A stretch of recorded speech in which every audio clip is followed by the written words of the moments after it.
6 கோடி மதிப்பு போதைப்பொருள் கடத்தலில் இந்து மக்கள் கட்சி நிர்வாகி கைது செய்யப்பட்டிருக்கிறார். இது தொடர்பான விவரங்களை சகாதேவன் நம்மோடு பகிர்கிறார். விவரங்கள் என்ன சகாதேவன்?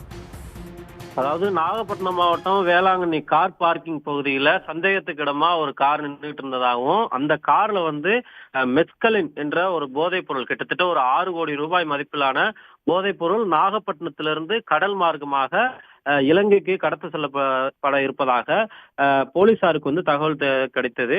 குறிப்பாக நுண்ணறிவு போலீசார், அதாவது தேசிய போதைப் பொருள் தடுப்பு நுண்ணறிவு போலீசார் ரகசியமாக இந்த நடவடிக்கை கிட்டத்தட்ட ஒரு 10 நாட்களாக நாகையில் முகாமிட்டு நோட்டமிட்டதாக சொல்லப்படுகிறது. அந்த வகையில் வேளாங்கண்ணி கார் பார்க்கிங் பகுதியில் நள்ளிரவில் அவர்கள் அந்த போதைப் பொருளை இலங்கைக்கு கடத்த இருப்பதாக தகவல் வந்தது. அதனைத் தொடர்ந்து அங்கு சென்ற போலீசார் கடல் வழியாக இலங்கைக்கு கடத்திய அந்த போதைப் பொருளை கைப்பற்றிருக்கிறார்கள். குறிப்பாக அந்த மெஸ்கலின் என்ற போதைப் பொருளுடைய மதிப்பானது சந்தை சுமார் கிட்டத்தட்ட ஒரு 6 கோடி ரூபாய் என்று சொல்லப்படுகிறது.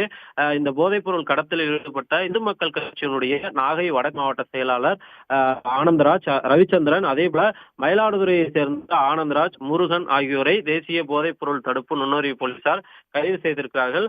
கைது செய்யப்படக்கூடிய மூவரும் நீதிபதியினுடைய வீட்டில் ஆஜர்படுத்தப்பட்டு அவர்களுக்கு கிட்டத்தட்ட 15 நாட்களானது நீதிமன்ற காவலில் வைக்க நீதிபதி உத்தரவிட்டிருக்கிறார். வருகின்ற 2/1/2026 வரைக்கும் அவர்களுக்கு நீதிமன்ற காவலில் வைக்க உத்தரவிட்டு அவர்கள் தற்போது நாகப்பட்டினம் மாவட்ட சிறையில் அடைக்கப்பட்டிருக்கிறார்கள். கிட்டத்தட்ட அந்த மெஸ்கல் என்ற போதைப் பொருளை கடத்துவதற்குண்டான பின்புலத்தில் யார் இருக்கிற, நாகப்பட்டினத்திலிருந்து கடல் வழியாக இலங்கைக்கு கடத்து செல்வதற்கு அந்த படகில் எடுத்து செல்வதற்கு உண்டான உதவிகளை யார் செய்து கொண்ட பல்வேறு கோணங்களில் விசாரணையும் நுண்ணறிவு போலீசார் தீவிரப்படுத்தியிருக்கிறார்கள். சகாதேவன், விவரங்களுக்கு நன்றி.